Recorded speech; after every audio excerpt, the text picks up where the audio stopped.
Dulu kan ada sejarah peminatan ya. Kalau kurikulum K13 di kelas 10 ini tidak ada sejarah peminatan. Yang ada itu hanya sejarah Indonesia. Tuh. Salah satu faktor yang menonjol di ini ya, di istilahnya pembelajaran. Gitu. Dan di kelas 10 itu hanya ada sejarah Indonesia. Karena kelas 10 itu tidak lagi anak-anak yang sudah dijuruskan peminatannya, tapi anak kelas 10 itu ya 10 tok, karena 10 IPA atau IPS atau bahasa itu enggak. Nanti baru dijuruskan insya Allah di kelas 11. Berarti ini penjurusannya itu baru mulai kelas 11. Dan nanti juga belum tahu juga Bu Dwi ini kira-kira nanti jurusan IPS misalnya apakah ada sejarah peminatannya apa enggak, itu ya nggak tahu juga, masih belum tahu karena kita kan masih di tahap awalnya itu ya kelas 10 ini baru adakah kurikulum merdekanya.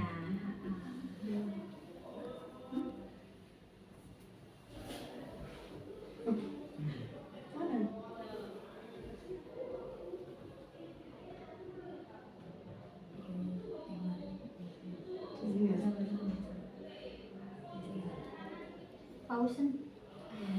Gak apa-apa, Bu. Nanti dipotong. Apalagi? Coba iki dah. Langsung deg-deg. Oke, seberapa pentingnya perangkat ajar yang ada di sekolah ini? Penting banget. Kalau perangkat ajar itu penting banget karena buat acuan kita kan, ngajar ini hari ini KD-nya itu harusnya apa kayak gitu. Misalnya satu, kalau kurikulum ini ya, satu atau nilai kurikulum merdeka itu berarti satu tujuan pembelajaran ini saya habiskan kapan.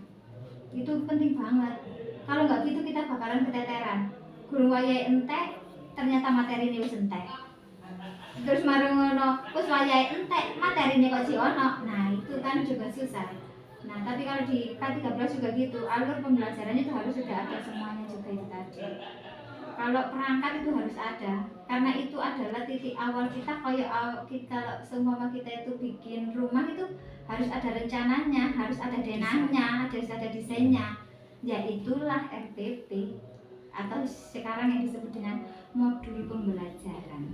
Berarti perangkat pembelajaran sejarahnya itu RPP. Iya. Karena modul silabus. Kalau sekarang itu ya modul pembelajaran. Modul ajar lah, bukan modul pembelajaran ya. Modul ajar. Beda antara konsepnya dulu ya. Modul dengan sekarang modul ajar. Kalau modul ajar itu ya kata lain dari RPP itu. Kalau dulu kan kita ngomongin modul ajar itu kan kayak semacamnya ringkasan materi gitu ya, mungkin ya sampean ya. Tapi kalau di kurikulum merdeka ini nggak gitu.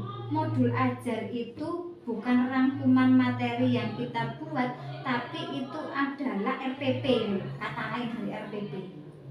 Itu modul ajar. Yang di dalamnya harus ada TPATP, tujuan dan alur tujuan pembelajaran.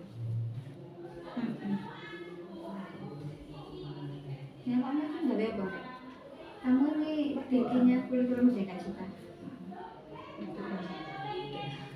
Oh, berarti ini kurikulum merdeka ini kan. Maksudnya kamu bikin kan berarti nanti Belum, ini masih makanya observasi dulu.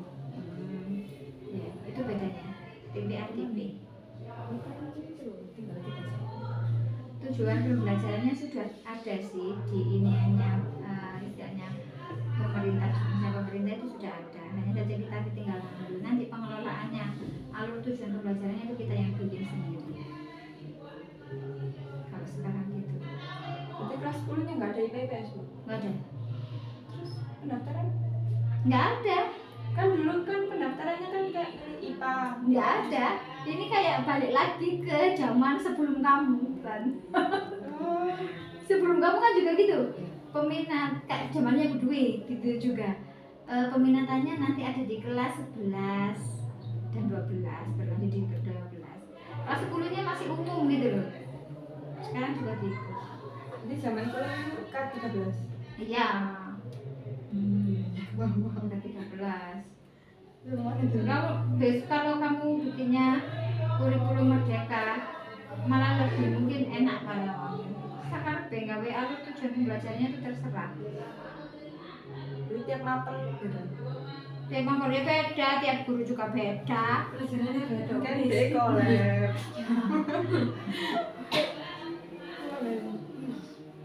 Ayo kamu. Jangan pacaran dulu. Ini tinggal 3 bulan.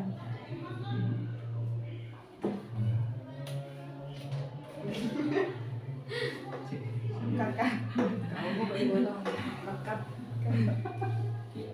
Apakah ada kegiatan yang menunjang akademik siswa? Apakah ada kegiatan yang menunjang? Kalau kurikulum merdeka itu ekstra? Ya bukan, ya kalau kurikulum merdeka itu ya project itu tadi. Iya, kegiatan kalau kegiatan yang menunjang untuk anak lebih ini itu adalah project itu tadi. Projectnya anak-anak itu ada 7 tema. Kamu cari ya, temanya sih sama aja. Kalau kemarin itu kayak misalnya tema wawasan kebangsaan, tema jaya tanah air itu apa sih? Lupa aku. Terus marono hidup berkelanjutan kayak gitu. Ada 7 tema. Di kelas 10 itu menghabiskan 3 tema. Nanti di kelas 11 itu 2 tema. Nanti di kelas 12 itu juga 2 tema. Gitu. Sekarang anak-anak ini lagi bikin inian dari limbah ada yang dari dibagi-bagi sih, ada yang dari limbah plastik, ada yang kalau ada yang limbah plastik, ada yang limbah pokoknya pengolahan, atau mungkin proyeknya itu kayak penelitian kayak gitu boleh juga. Yang semester kemarin itu kewirausahaan, proyeknya itu kewirausahaan, jadi anak-anak diajari untuk berwirausaha. Banyak ininya apa proyeknya anak-anak, yaitu yang anak-anak itu sudah banyak memakan biaya, tenaga, waktu. Nah ini kak, nanti di samping di sini ada bajunya anak-anak, tapi belum jadi sih. Itu adalah proyeknya anak-anak. Itu adalah proyek di kurikulum merdeka itu. Salah satunya yang kurikulum yang terbaru ini. Itu hasil karyanya anak-anak. Hasil karyanya anak-anak. Kamu punya ininya officialnya sama Persatuan. Nah tuh kamu lihat kan di situ.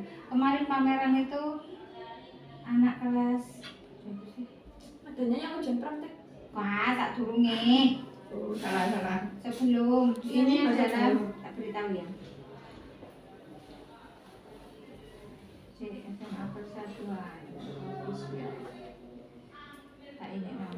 Ujian praktek Tak itu zoom baru. ini.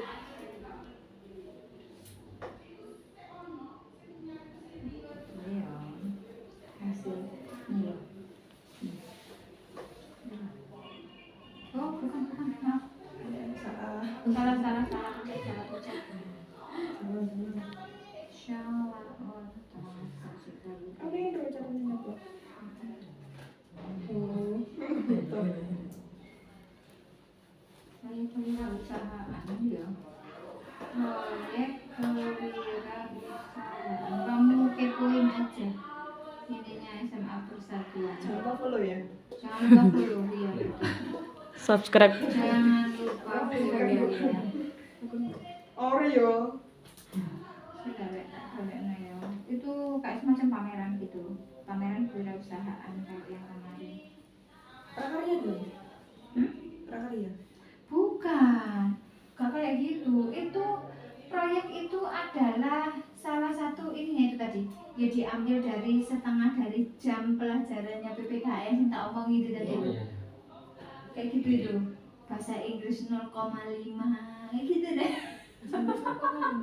Ya Allah, gue salah. Seru dong. Matematika lebih seru. 0,5. Kita kan di sini lali. Mana apa? Penting nih. Ada loh. Oh, kita kata bagus. Aku lali. Iya, tak boleh ya. Proyek kewirausahaan ketemu di sini. Lali deh. Sama Persatuan Official Bilik. Di sini. Dalam dewe kan. Dewe orang. Iya.